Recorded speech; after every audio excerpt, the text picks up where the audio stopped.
Nos últimos vídeos, nós vimos vários casos de fenômenos que exigiam uma revisão, né, da física clássica, ou mais que uma revisão, um rompimento dos paradigmas clássicos e a introdução de novas ideias. Então, nós vimos o corpo negro, o efeito fotoelétrico, o efeito Compton, o modelo de Bohr, né?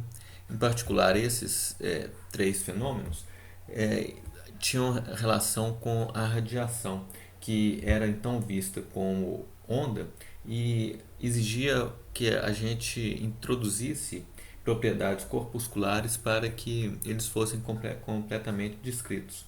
Então, é necessário incorporar esses aspectos ondulatórios e corpusculares ao mesmo tempo para entender como um todo o comportamento da radiação. Os aspectos ondulatórios são importantes em experimentos como difração, interferência. E aspectos corpusculares, nós vimos, são importantes na descrição desses fenômenos. Então, o que o de Broglie fez foi introduzir um postulado em que ele diz que a matéria, né, então, propriedades então corpusculares, né, o ente com propriedades corpusculares, também apresenta propriedades ondulatórias, né, como se estivesse fazendo um raciocínio ao contrário.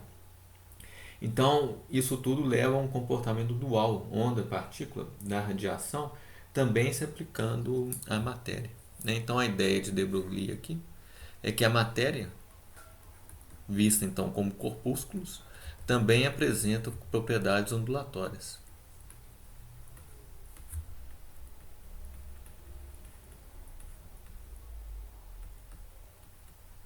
Isso vai ser essencial para a gente entender melhor, por exemplo, o modelo de Bohr, né?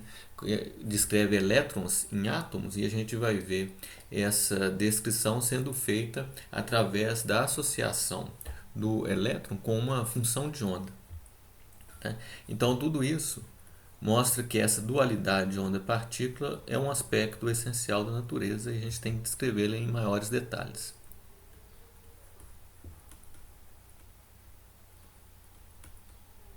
Então agora a gente vai ver como que o de Broglie, né, introduz essas propriedades ondulatórias na matéria. Tá? Então o que ele faz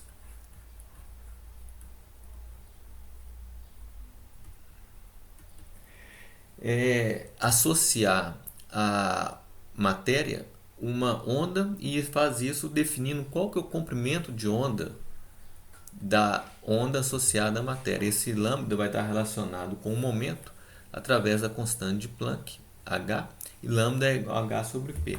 Notem que, para o caso do fóton, isso já era assim, né? Então, vou colocar um parênteses aqui só para mostrar que essa ideia já existia, essa fórmula a gente já usou em algumas outras oportunidades, né? Que era o caso do estudo do fóton. Né? O fóton tem uma energia hν que pode ser escrito como E igual a hc sobre lambda. Mas a gente sabe que a expressão relativística da energia para uma partícula de massa zero é igual a Pc, né? Lembrem que isso aqui vem de E2 é igual a P2C2 mais M02C4. Se esse M0 é zero, como no caso do fóton, é igual a Pc. Tá? Então, juntando essas duas expressões aqui, nós temos que o lambda é igual a h sobre p. Né? Basta escrever, então, hc sobre lambda é igual a pc, corto c aqui, lambda é igual a h sobre p. Então, essa expressão ela foi estendida agora para o caso da matéria também. A matéria tem associada a ela uma onda, cujo comprimento de onda é h sobre o momento. Então, se ela tem associado a uma onda, como que a gente não percebe isso no nosso dia a dia? Então, vamos ver um exemplo só para mostrar que quando que a gente vai conseguir perceber essas propriedades ondulatórias na matéria e quando que a gente não vai conseguir. Então, vamos supor que a gente tenha um caso de uma massa de 1 kg com uma velocidade de 10 metros por segundo. Então, observem que é um caso do dia a dia. E se a gente calcula o momento, né, como mv, Pega o inverso disso e multiplica pelo H, constante de Planck, que é 6,63 vezes 10 a menos 34 Joule vezes segundo, a gente obtém um lambda, que é da ordem de 10 a menos 25 angstroms. Um angstrom é 10 a menos 10 metros. Então é extremamente pequeno, né? Por outro lado, um elétron, vamos supor que ele é acelerado por uma diferença de potencial, chegando a uma energia cinética de 100 eletronvolts. Então a gente tem uma energia cinética P2 sobre 2m, que permite então a gente, através dessa expressão, achar o P, né? O P vai ser a raiz de 2mk. Se a gente faz a conta agora com esse K dado e com a constante de Planck, a gente chega no lambda, que é da ordem de 1,2 angstroms. E aqui a gente já, como a gente vai ver, a gente consegue já perceber efeitos ondulatórios para esse elétron. Por quê? Né? Para perceber efeitos ondulatórios, a gente tem que ter uma relação entre o comprimento de onda e uma dimensão típica de um orifício por onde essa partícula está passando, que o lambda tem que ser da mesma ordem, né? Pode ser um pouco maior, mas na mesma ordem disso. Então vou colocar lambda sobre A aproximadamente igual a 1. Se o lambda sobre A tende a zero, a gente não observa isso, né? É como na ótica geométrica, né? Na ótica geométrica, a luz a gente não analisa a luz como onda, assim como raios, né? Isso quando os orifícios por onde a luz passa são muito grandes comparados com o comprimento de onda. Então a gente não percebe efeitos de difração, por exemplo. Então a gente vê a luz como raios, né? Essa é a ótica geométrica. Para a matéria vai valer a mesma coisa. Tá? Então, quando que a gente consegue orifícios dessa ordem, ou espaçamentos, né, da ordem do comprimento de onda para a matéria? Bom, isso seria uma confirmação experimental, e de fato existe, quando a gente faz uma passagem de elétrons, né, incidência de elétrons em cristais. Né, dependendo da energia cinética desses elétrons, o espaçamento cristalino vai ser tal que essa relação é obedecida. Então a gente vai observar efeitos de difração e interferência com elétrons. Então, isso eu vou chamar de difração de Bragg. E propor um experimento da seguinte forma: olha, imagina que eu tenho aqui os planos cristalinos, né, que tem os átomos formando um cristal. Tá? Essa distância aqui eu vou chamar de distância D entre planos cristalinos.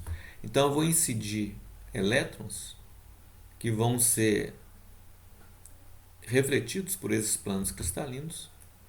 Só que eu posso fazer isso neste plano e nesse, por exemplo, né, que tem uma separação D. Vou supor esse ângulo aqui de incidência, considerando o ângulo com o plano cristalino, vou chamá-lo de φ. Aqui também vou chamá-lo de φ, o mesmo daqui, né? E esses são os incidentes e esses são os refletidos. Observem que há uma diferença de caminho entre os feixes, né, de elétrons que são refletidos pelos dois planos. Eu posso ver isso aumentando aqui um pouquinho esse traço e vendo que a diferença de caminho é essa que eu estou desenhando aqui. Isso aqui é o que o feixe de baixo caminha a mais que o de cima. Né? Daqui para lá é igual, daqui para cá é igual, e aqui essa diferença de caminho. Vamos calculá-la. Observe que se esse ângulo aqui é φ, né? Esses ângulos aqui são φ, aqui esse lado é perpendicular a esse. Né? Este lado é perpendicular a esse. Né? Esse lado aqui, né, é perpendicular a esse. Né? Da mesma forma aqui, olha, esse lado é perpendicular a este perpendicular a esse. Então esse ângulo aqui é φ, né? Assim como esse ângulo aqui também é φ. Tá? Então, e esse aqui é 90 graus e esse aqui é D. Então, o seno de φ,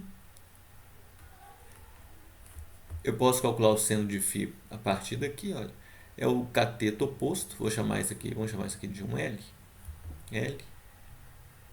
dividido pela hipotenusa, que é D. A diferença de caminho é 2L. Então, 2L vale 2D seno φ. Ora, se essa diferença de caminho, se eu a igualar ao número inteiro de comprimentos de onda, eu estabeleço a relação de um máximo de difração, diferença de caminho igual ao número inteiro de comprimentos de onda. Né? Então, eu posso observar a interferência, né? Se essa diferença de caminho for um número inteiro de comprimentos de onda, eu tenho o máximo. Né? Então, de outra maneira, eu vou ter uma sobreposição dessas ondas, né? Com alguma interferência. Tá? Então, para você ter uma ideia, se eu lanço esses elétrons com uma energia de 54 eletronvolts, eu calculo lambda pela relação de de Broglie, lambda é igual a H sobre P, eu vou obter da ordem de 1,65 angstroms, que é típico da distância entre planos atômicos, né, num cristal. Então aqui eu tenho um caso em que o comprimento de onda é comparável ao espaçamento típico da minha geometria. E com essa condição eu consigo observar máximos de difração. Logo eu posso ver isso como uma confirmação experimental do caráter ondulatório da luz, ou desculpa, da matéria. Tá? Um outro aspecto que tem a ver com essa propriedade ondulatória leva ao chamado princípio da incerteza. É uma propriedade de ondas. Né? Para entendê-la, vamos imaginar o seguinte. Né? Vamos supor que eu tenho uma onda plana, né? Que, nessa forma aqui. Uma onda. Aqui eu estou desenhando para ter uma onda assim, do tipo seno de Kx. Né? Colocar seno de 2π K. Vou colocar assim, seno de Kx menos ômega t. É tipo uma onda com comprimento de onda que vai ser lambda, né? K é 2π sobre lambda.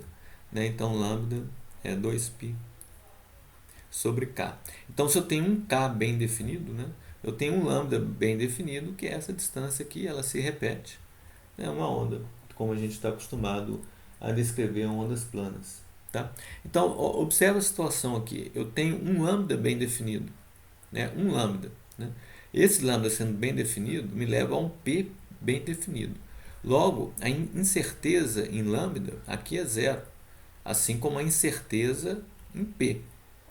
Né? Porque eu tenho um P bem definido. P igual a H sobre lambda. E o lambda é isso aqui. E o K é definido pela construção da minha onda. Tá? No entanto, se eu perguntar como é a localização espacial dessa onda, ela é completamente delocalizada. Né? Então, todos os pontos X aqui, né, são prováveis de eu encontrar a onda, né? Porque é uma onda espalhada por todo o eixo X que está aqui. Então, aqui eu digo que a incerteza na posição ΔX, ela tende a infinito. Né? Se eu tenho um lambda bem definido, o x é completamente não definido.